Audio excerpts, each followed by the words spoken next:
and Eric Stevenson. Okay, there we go. No problem. We're recording now. And Eric Stevenson here, serving as vice chair and chairman of this particular meeting.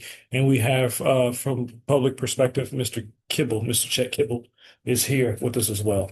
We'll make note electronically of who's present via the Zoom link. So roll call has been established. And first thing is order of business is public comment.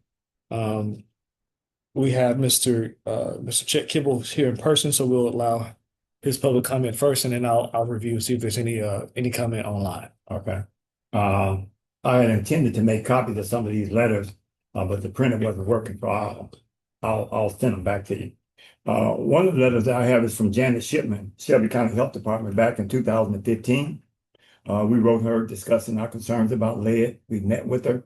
We were trying to arrange another meeting. I think that was prior to her being shipped out. But here's one of the things that we talked about beside lead. So, in addition, we would like to discuss some of our findings in regards to the effect that water fluoridation can have on lead exposure. There is new research showing that fluoride in water reacts with lead pipes to increase the amount of lead entering the water. Also, it appears that fluoride bound to lead is more bioavailable than unbound lead, leading to higher blood lead levels. We also concerned about the source of fluoride being used in our city, as it is a waste product of phosphate mining, the purity of which is very questionable. This particular type of fluoride was actually fined. This company was fined $2 billion about 3 years later for hazardous waste. So we knew then that it was a real concern, and we had intended to discuss that with her. Then in 2016, I have a letter, and I'll send you back a copy of it. This is to Mr. Swindlerman. He's over the Tennessee Department of Environmental Conservation. Yeah. And we made him very aware of our concerns about testing the lead in the water. We asked them if they would be involved in doing some more testing, because Light, Gas, and Water was reluctant to do it. So he responded, and they actually got involved, and they became part of the appreciative inquiry. And he sent a copy of the letter to Constance Shambles, TDAC, Diversity Compliance Manager. And I'll make sure y'all get a copy of that. Thank you. The thing that Light, Gas, and Water kept saying, most people that was unaware of it, Light, Gas, and Water was taking the position that there was no problem with lead in the water. In 2016, when they found the old records, because they had been saying they didn't know where the records was for lead, we've been asking for the records since 2005. We have that documented. In 2016, when EPA was performing the appreciative inquiry, and the guy from Channel 13 went up to he went to Virginia and talked with the professor who was doing the thing in Flint, and he pointed out that any city that doesn't know where their water lines are in violation of the law. 2 days later, Light, Gas, and Water found some of their records. Old records could indicate lead service line location. But here's the thing they stated. Lead paint is the overwhelming cause of lead exposure in Memphis and across the country. MLD&W officials are aware of no circumstances linking lead poisoning with MLD&W's water, drinking water. Okay, so that's position they was taking time and time again, even after years and years of us presenting to them. Now, this was done in 2016. We started working with them in 2005 through EPA. We had already had an appreciative inquiry. So I was just pointing that out. Okay. Then this the letter to Nick Newman in 2024, right before he resigned. We asked the specifics. What level of lead is Light, Gas, and Water going to assume is safe? Because Light, Gas, and Water, like the school system, is not accepting the fact that certain zip codes or certain kids can't be exposed to any more lead. They already have a what? Body burden. And so that was one of the things that we pointed out to Nick, and he was the vice president and part of that meeting. And he agreed to address these things. But once he retired, they went back to zero. They went back. Nick doesn't work here anymore. The things he promised to do, they haven't done them. And they've been very uncooperative. And the type of lead line removal they're doing is not safe for our community. And that's something we're going to talk about. And the reason I bring that up is that I'm going to ask EPA and federal government to get back involved in our situation. The last letter I have is the letter to Superintendent Richmond. I met with him. We talked. I tried to have a meeting. I know also our organization, the Lead Coalition, asked for a meeting with the school over a year ago because of the thing that happened over in East High School. And that's so that we could meet and talk about all of the things they could do, the things they need to be aware of, the things they need to accept. Many people fail to accept that chronic lead poison exists. And because it exists, Memphis has an enormous number of people that are already lead poisoned. And those zip codes are the where those people are. So it should be special consideration given to those schools. And one of the things that I want to say in this meeting today, that we can't let the kids go back to those schools with any level of lead coming out of those fountains. And my position is at what point do we say enough is enough? You know, and our organization has been working with the city, we've been working with the county. I mean, we got a whole list of all the meetings and different things we had. Now is the time for this to stop. If you send those kids back to school next year and they drink lead in the water, that's just unacceptable to me. So I know that's just something y'all can pass. If I hate to say legal action, I don't want to be put out of the threat, but we at the point now, it's got to stop. And so I do have this letter for the superintendent. I'll leave that already. I'll copy that. I'll make sure y'all get a copy of these other letters. Thank you. All right. I appreciate it. And I appreciate you. Thank you, Mr. Kibble. Right. I definitely always appreciate you, like we said before the meeting, coming and, doing the work that you do. We'll make sure that this information, of course, is being recorded, but it gets passed along to the chair. So there's no gap in communication. I appreciate it, gentlemen. Thank you. Thank you. Thank you. I'm going to New York. Be safe. Have fun. Mr. Kibble has left the building. Always a joy and pleasure to hear him and the work that he does. Our chair, Ms. Adams, has left copious instructions for us to follow in her absence, and I deeply appreciate it because it keeps us on track. As noted here, there was no, let me make sure I'm following. First of all, point of order. One of the things to note after roll call, with the three members present, we do not have quorum. We must have 66%. Is that correct? Four. Yeah. So 4 of the 6, which will be that's 66%. So we do not have quorum. So there will be no votes tonight. So we'll table the approval of minutes because that requires a vote. So that'll be tabled to the next meeting where we will hopefully have quorum. So again, approval of minutes.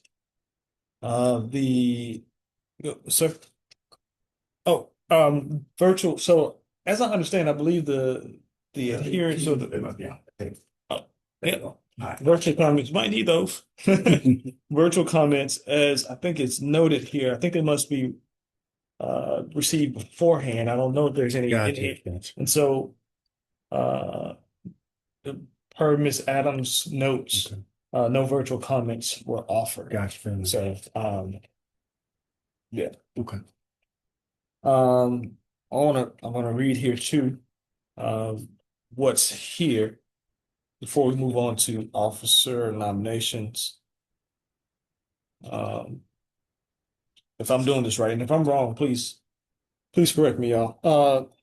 Chair Adams read into record a written complaint received on 2026 regarding the alleged illicit discharge of blue liquid into a storm drain in Collierville. This complaint described the observed discharge, cited Tennessee's code annotated 69-3-118 alpha, stated the photographs have been taken and indicated that local, state, and federal authorities have been contacted. Chair Adams stated that she acknowledged the receipt of the written complaint, but noted that the matter did not appear to fall within LPC's authority. She stated that the complaint appeared to have been directed to the appropriate agencies, and she will follow up with counsel to confirm the commission's limited role. So I just wanted that to be noted. And that's verbatim from Ms. Adams, Chair Adams, Chair Adams' notes. Again, as mentioned before, next item would be approval of minutes from 3/25/26. Unfortunately, and I think we would need to also approve 121s. They have not been approved either. that is correct. Approval of 121 and 3/26. So seems like that will carry forward. Both of those will carry forward because we again don't have quorum. So I would ask the members, myself included, to review both those meeting minutes to ensure that when we get quorum in our next meeting, that we are able to vote and approve those or make any amendments to them as necessary. Moving, is there any question to that? Any additional commentary? No, not at all. All right, so moving to item 4, LPC Officer Nominations. This again is carried over from March 2026 meeting, which did not meet quorum. This will be the same challenge. Chair Adams stated that in addition to the lack of quorum, she did not feel comfortable proceeding with officer nominations without additional LPC members present. This item is deferred to the next meeting, which will be this one. I, as the sitting chair, would again defer this to, or acting chair, I should say, will defer this to the next meeting. Because of quorum and or comfortability at this point. Moving on to old business. Again, I told y'all I kind of fly through these things, so if I need to slow down or anything, let me know. Moving to I'm sorry, I'm reading from the wrong thing. That was from a minute. I'm sorry, but that reiterated those things, so my apologies. Moving to Old business. old business, yep. And it looks like the SB 1255 is on page 5 from new business last time. Mm-hmm. And I think just the update would be that it did pass. You want to read that number C? Let me see. Let me catch up here because again, Ms. Adams gave really good notes of old business. There we go. Nomination is okay. Gotcha. All right. I didn't box it too bad. Okay. I'm just going back and looking at the notes we presented. Old business. Okay, there we go.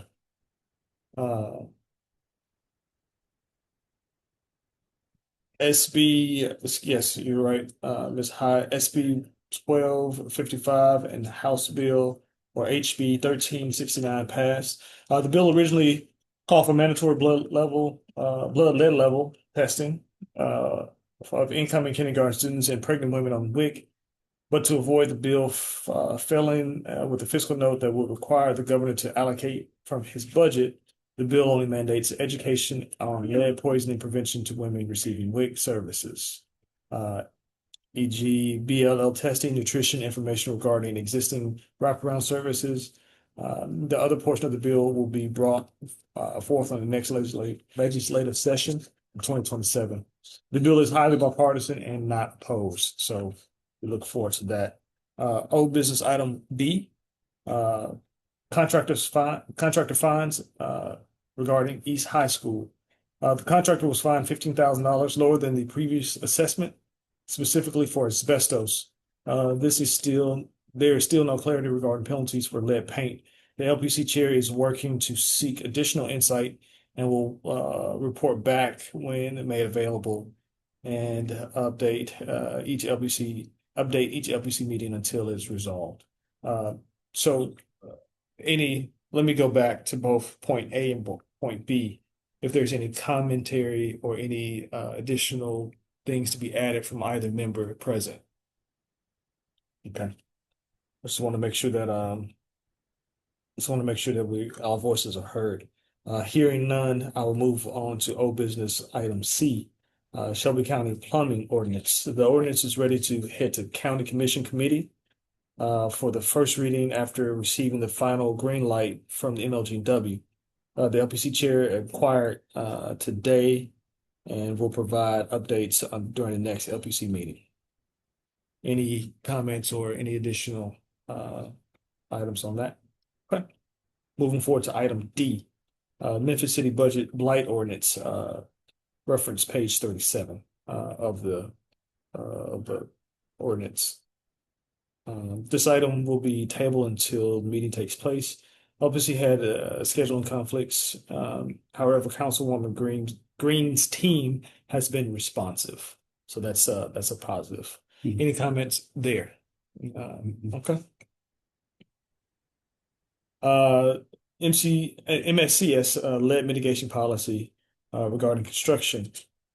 MSCS has reached out to LPC to schedule a policy meeting. Additional updates will follow for the next LPC meeting. So there's some work in plan with that. Ms. Hyde, any commentary? I think that has been scheduled. Okay. So as of today, so it's gonna be later this month. Okay.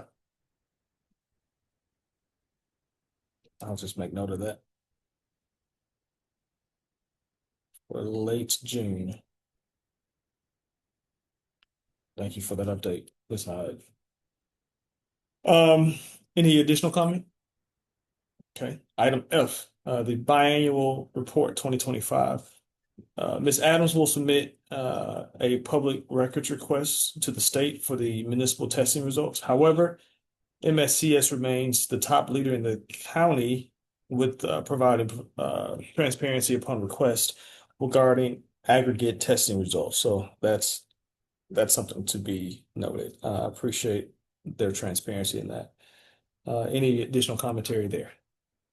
Hearing none. Moving forward to item G, reschedule the LPC leadership retreat. The LPC, excuse me, Ms. Adams will send a doodle poll to the LPC members to select a date as a previous date in the winter was postponed due to inclement weather. It would be ideal to meet either July or early August. So she, again, Chairwoman Adams will send out a poll to see what works. Okay.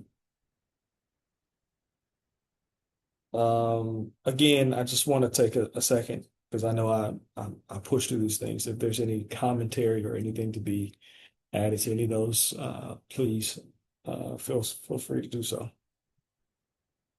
Okay. I don't know if we have any engagement from the online. Looks like we got 2 participants that are still there. It looks like they're primarily just lead prevention and lead prevention. So, it's just us here essentially. All right. New business. Item A, excuse me, lead paint violations in public schools. This item was addressed in old business, so we'll next agenda item. I should have read that silently and not out loud. Uh, State of Lead in Shelby County event. Hey, how are you, ma'am? Good.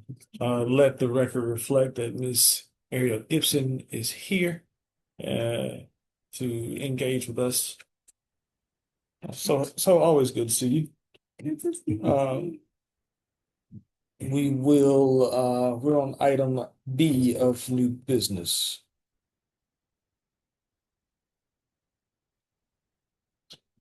All right, so this particular item, so the state of Lead in Shelby County event.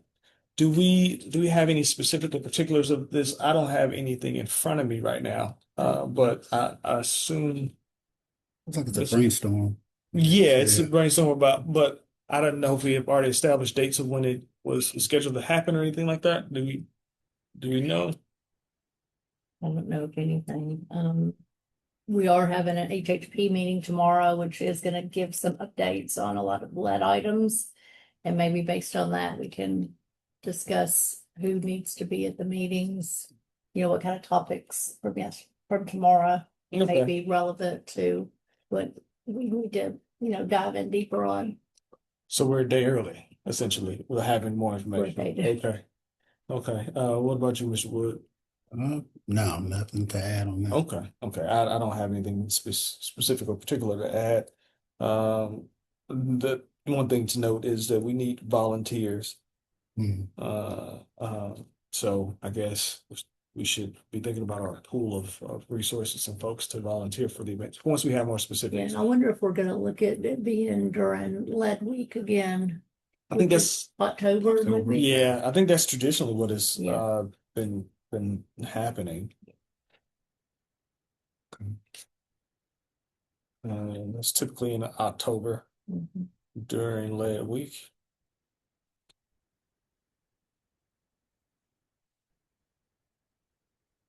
Okay, Ms. Gibson, any commentary to that state of lead discussion? I'm quite sure that, you'll volunteer. What's the date? We don't know. We're a day early for that, so Okay. we'll just keep you posted. Keep me posted. Okay. All right. Again, if there's no other additional commentary, we'll move on to the next item. But I do want to make sure, for next meeting, we come back and maybe have some more information about it to make sure that we're engaged there. Okay. All right. Item C on new business is legislative agenda community event. This is another brainstorming session or moment.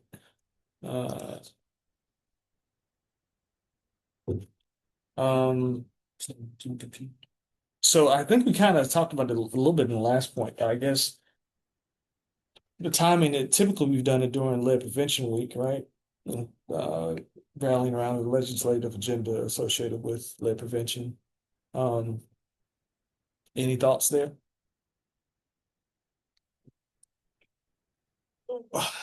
Let me say this. Are there ways that we can engage differently or more deeply the ways that we have been engaging around lead awareness and education? Any thoughts there? I think Mr. Kibble would have been great for this particular portion of it, but he always he provides his commentary and heads to New York apparently. Remind me what zip codes are most impacted by lead right now. Don't let me misquote you. The 13 are usually 3 at 106, 7, 9, 114.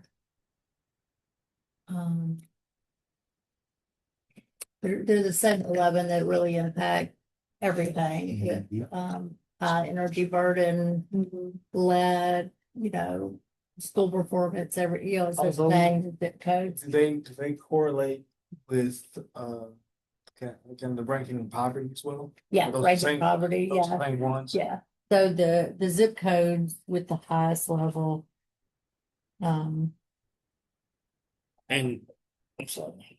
I'll to answer your question a bit more thoroughly. Well, she already answered kind of thoroughly, but I know one of the overlapping pieces I always use is the every year the poverty study.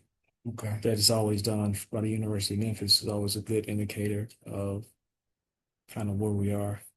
Let me see if I have one of the documents saved, so I don't have to get on the internet. I do want to answer your question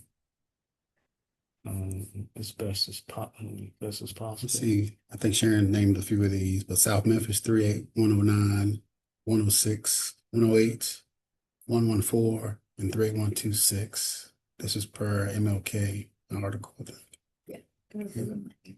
Do we know where residents gather in these areas? Where they're gathering spaces? Where do people congregate? Where do people find community in these places? I mean, it depends upon which, Yeah, some areas, the community center is the top place. If there's not like a nonprofit that would be available for, insight, but like down in Boxdale, they do a lot of community at like Mitchell. I mean, it just kind of depends on which area you're talking about as to where most information is available. A lot of it is churches and community centers and things like that. I would recommend looking there.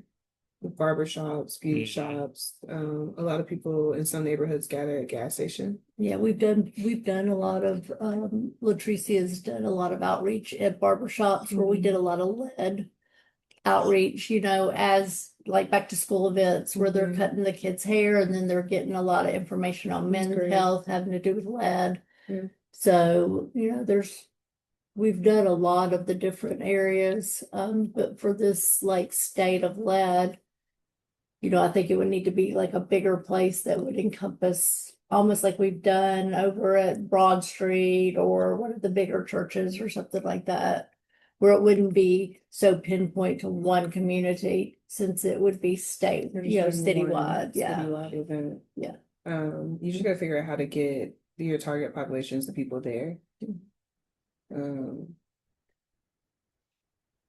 Like what would motivate me to go to talk about lead on a Tuesday or Thursday evening in the middle of the week? Now, in the past, when we did the lead week, we usually do like at some of the libraries, like events leading up, and then it's usually like a big day on Saturday that's like a community event. Like, what was it? 2 years ago was the Orange Mound. Real successful. It was a big, successful That's great. event. So, That's good. if we did it based around lead week, something like that could be, but I like the idea of having it for community as well as professionals that need information through the week, like we've done in the past too. I mean, you can do both. I think don't shy away from community members will come out on a weekday if you give them notice and give them incentives too. And then professionals are residents at the end of the day, right? Everybody's a resident. So if you communicate through the lens of a resident, at some point we have to take our hats off and come to the conversation that way too. And then understand like people's sphere of influence depends on who they're connected to and their ability to pass things on as like a call to action. What would be the goal of having the state, the legislative agenda event? In my mind, I don't want to speak for Chairman Adams in her absence, but in my mind, it would more or less to get kind of get everybody to coalesce around the importance of lead awareness and prevention, and to make sure that we've got a kind of unified approach. To be honest with you, I think at times it can seem a bit fragmented and kind of off to the side from a lot of the major issues, or not even seen as a major issue. But I think coupling is important. Coupling, a challenging issue like Mr. Kibble was here. He talked about lead burden that's already existing, and like those communities can't literally their bodies can't take any more because they're already lead burden.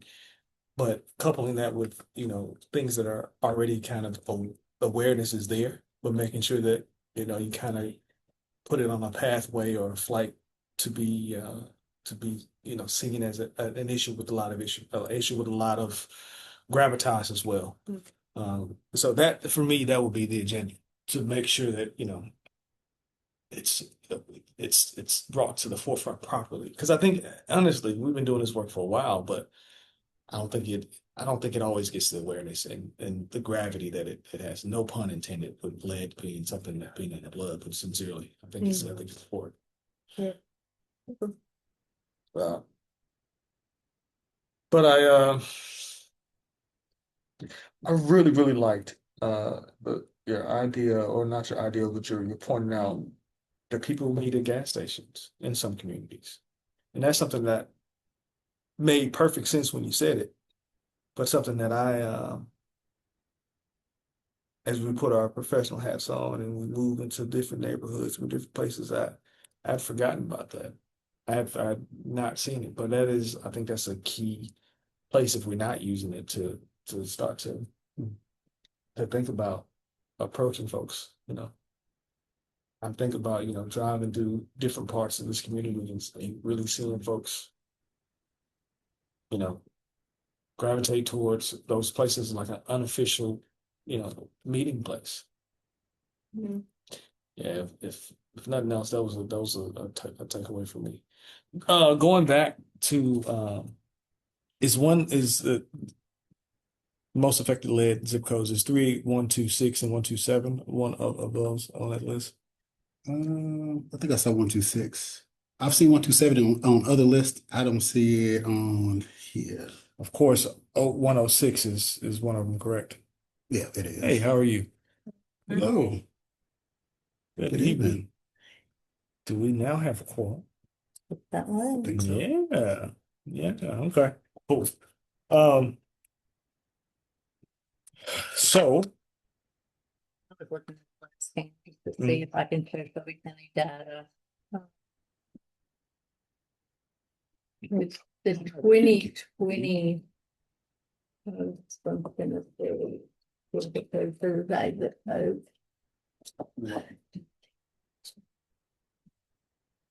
But it's those basic zip codes. What was lead week? It's normally in October. I don't think it's been set this year yet. It's normally in Usually in October. October, It's towards October. the end, Yeah. like 20 something. Yeah. Typical. I don't know if we've set it yet. I don't think so. Yeah, I don't think it's been set yet. But late It's, October. it's EPA and HUD set the date, Okay. and then Okay. we just follow what they have said. Fair. Yes, you're right. I don't know and if they've already put it out, which they might have. They Right haven't. now. Okay. I didn't think I'd seen it, but Because that will do what the topic is and okay. Yeah. Okay, so no, all right, so that's answer that. That's a good time to have a conversation about legislative agenda too, because that's right at the, actually it is date, October 25th to 31st. that's perfect, because I believe that's early voting is ending for the November elections around that time. So talking about like the legislative agenda would be really great, especially a lot of your state officials will be pretty much have won their elections at that point. And so that's a good conversation heading into January session. And then you should start hearing conversations about what city council look like next year too around that time. Because there should be a huge turnover on your city council because of term limits. Yeah. It might be interesting to, I mean, you don't want it to be seen as promoting people, but the atmosphere will be ripe for Have a captive audience. Yeah. Definitely a period of having a captive audience.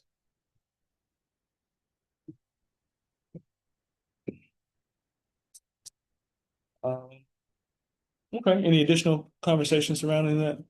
I think we're kind of at let's get some good points. I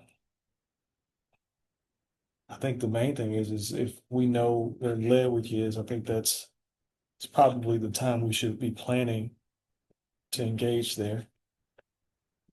And state of housing for HCD is October 15th, which that could be a good time to, hopefully have some talk about lead leading into lead week too.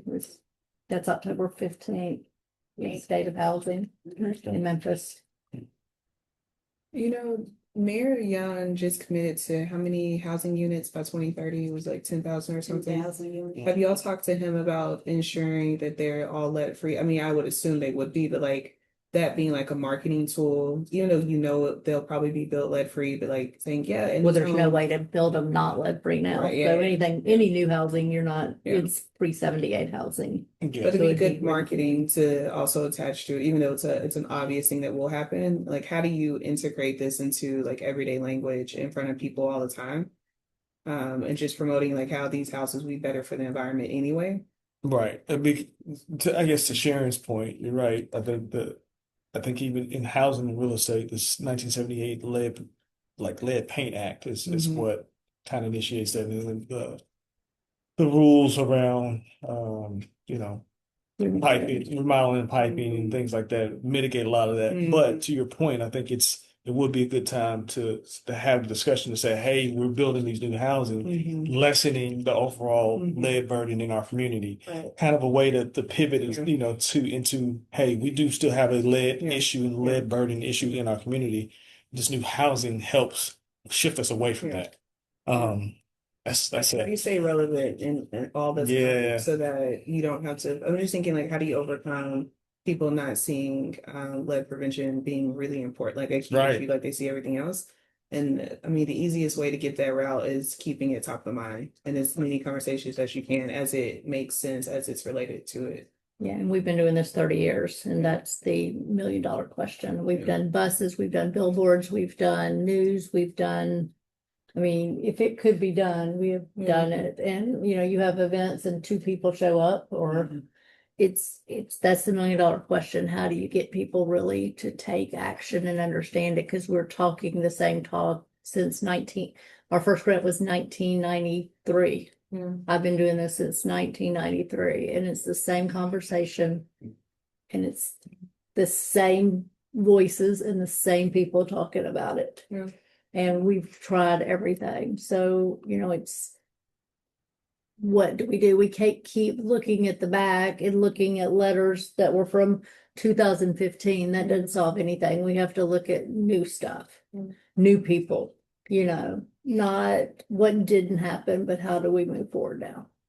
Yeah, I think it's a matter of shaping the conversation and making it relevant to where we are now. Not to say that it was at any point irrelevant, but I think the way that people communicate and think about things and the way we fight for attention is different than it used to be. But I also think that there is a portion of the population that thinks about environmental challenges and issues, especially with things like data centers on the horizon, right?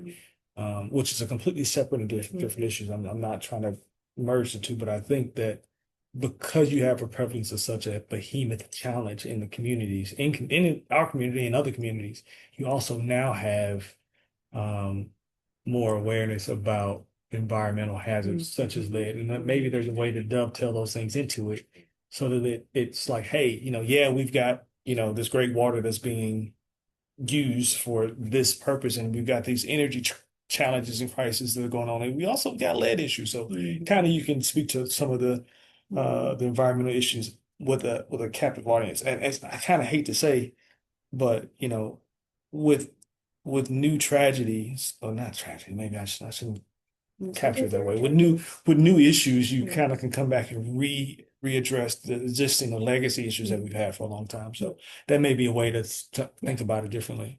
And I think it's like with the food and healthy eating, that always is really a good topic for people to understand, that how that impacts lead and your body burden and things like that. So doing that kind of activities, I think, are really helpful.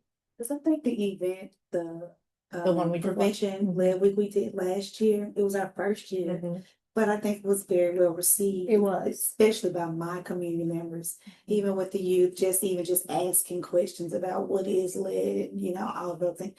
Just bringing that awareness, but also, like you said, just reshaping the narrative of how we're presenting that information and making it relatable, and that we are all affected. So I think the type of events and the way we present it is the only way that we're going to get people to understand that we have to decrease exposure, and the new housing and all of those plans are eco-friendly and still have the awareness to decrease lead exposure or any environmental. and I think getting kids involved, like you said, the kids from the neighborhood, when they get involved, whether it's recycling or we had a puppet show, Yeah. and they really enjoyed the puppet show. And the puppet show was strictly talking about lead and environmental exposures and how our communities are vulnerable and how we can take action in whatever way. So, yeah, just making it palatable, because we definitely need to get more people on board, and not just us environmental activists. And Yeah, because it's real easy with the onslaught of issues and challenges, it's real easy to just be like, oh, it's just another one, right? And I think that's to the point in which you Sharon, you saying you've been having the conversation since 1993. I think it's real easy, and I think it gets more competitive for your attention, because we've been having these conversations so long, and sometimes it drowns out. So it's kind of refresh it with new tragedy. yeah, I think just backing up, while we have quorum, we may want to go on and vote on both our minutes and officers, so that we don't lose anybody. Yeah, so I think if I might be frank and honest, I think the officer portion, I think I'm willing to have a discussion. I don't know if we want to move on it at this point. I'm just not in lockstep with what the conversations have been. Well, we need to know who terms out. That would be the big issue, is with term limits. Is there anybody that's gonna not be able to run again, or is there new people coming aboard? Because I know she really wants, because we were supposed to do it, in March, get new officers. Yes. But we could go in and vote right now for the minutes. Yes, we can. Or 121 and 325. So, yes, it's a point of order, actually. So point of order, let's go back to, make sure I'm right. Item 3, it's approval of minutes. And so in this instance, we will be going back and approving the minutes from, let me get the dates right. It's going on the record. We'll go back 120, 126, as well as 325-26. So, I know I've reviewed the minutes from both those, and I'm looking at the ones from here, from 325-26 right now. And I don't see any issues, but I move if everyone to has, accept both. you move to accept? Second. Second. All right, it's been properly moved in second that we approve the meeting minutes from both those instances named before. All in favor, voting signs of aye. Aye. Any opposed? Ayes have it, motion carries. Thank you, Sharon, I appreciate it. Sorry. No. I am verbose. That's why I try to move meetings as long as I know it myself. I can get caught up. All right, thank you for that. Thank you for being able to go back. So let's shift back. I'm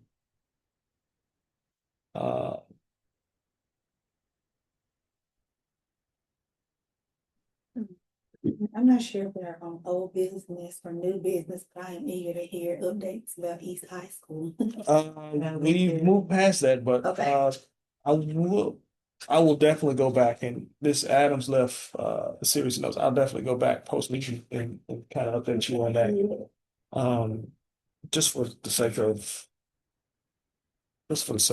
well, there's new business East High School point follow up. But we were on, I'm sorry. No, it's not. I'm sorry. I got mixed up. I don't know. Oh. You are right, there is new business regarding the contractor fee. But let's see, you pointed out. There was 15,000 fine for asbestos, but no fines on lead as to date. And Latricia was checking back to see what the status, if the contractor will get fined for lead also, not adhering to, like, let's say work practices. But he was fined 15,000 for the asbestos.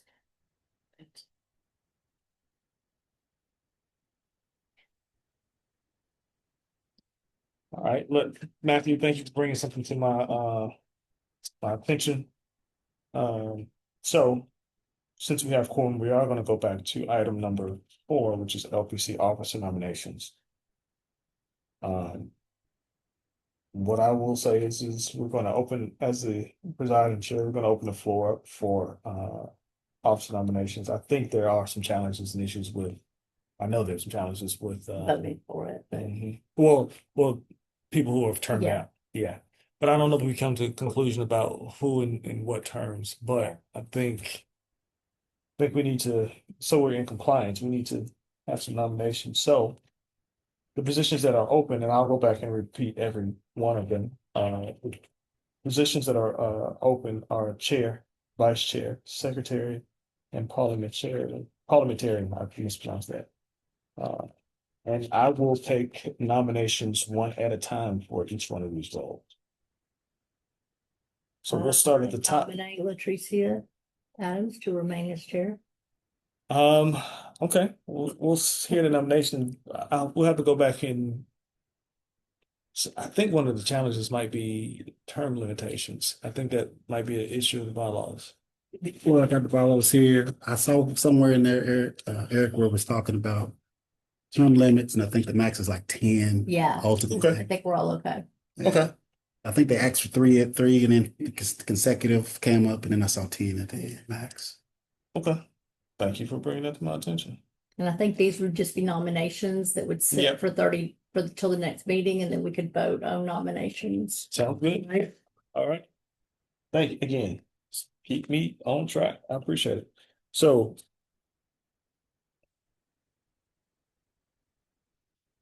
for chair, we have Miss Adams.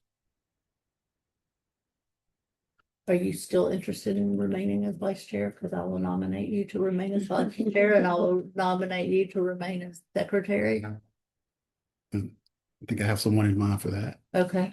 I am interested in remaining vice chair if that is the feel of the body. It sounds like a plan. Okay. Vice chair. Are there any other nominations for either chair or vice chair? Okay, hearing none, we'll proceed on. For the position of secretary, are there any nominations for secretary? Yes. Mr. Ravier Rich.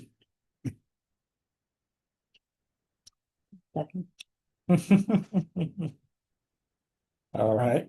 Are there any other nominations? Dare I? And then parliamentarian, Aren't you, Paul? yeah. Are you interested? Okay. I nominate Sharon Hyde. There we go. Parliamentarian. There we go.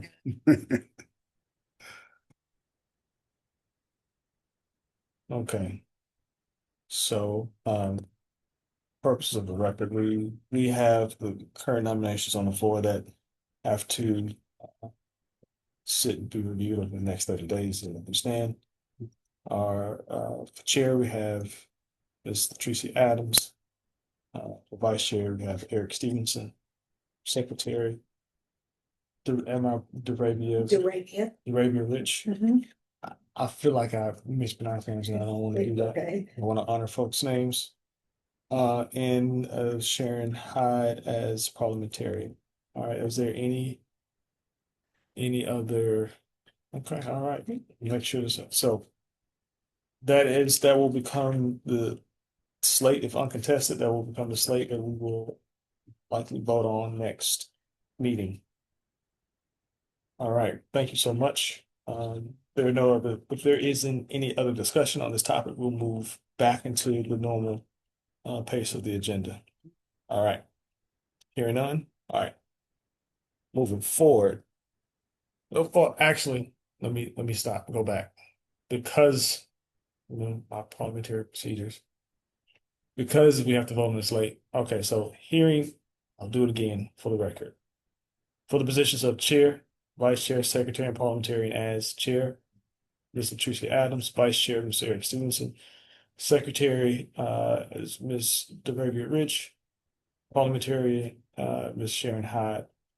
All in favor of that slate as presented. Yes. Ayes have it. Ayes have it. Motion carries. So just wanted to make sure we did that because that was the whole point of having quorum.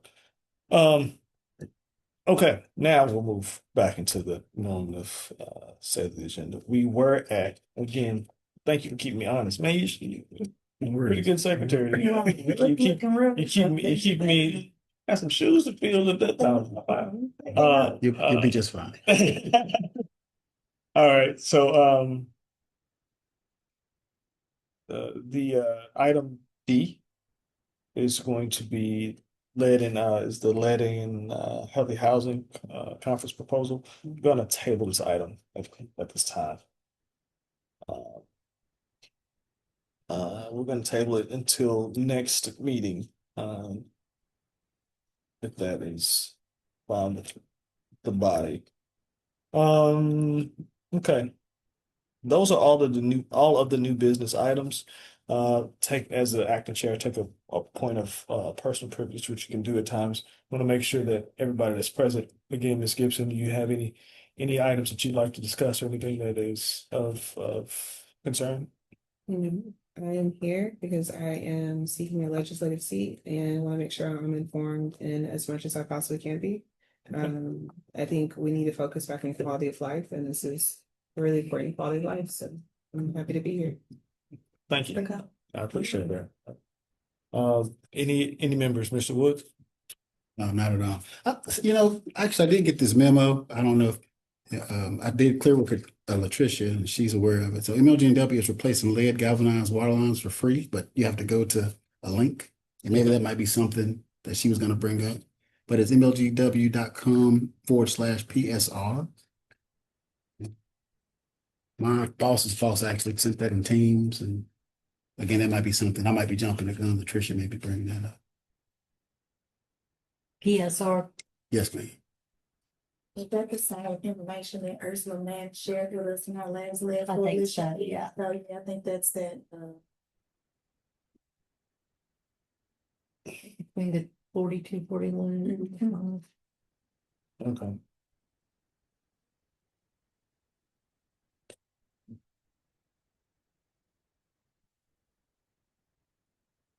used by September. September 2026.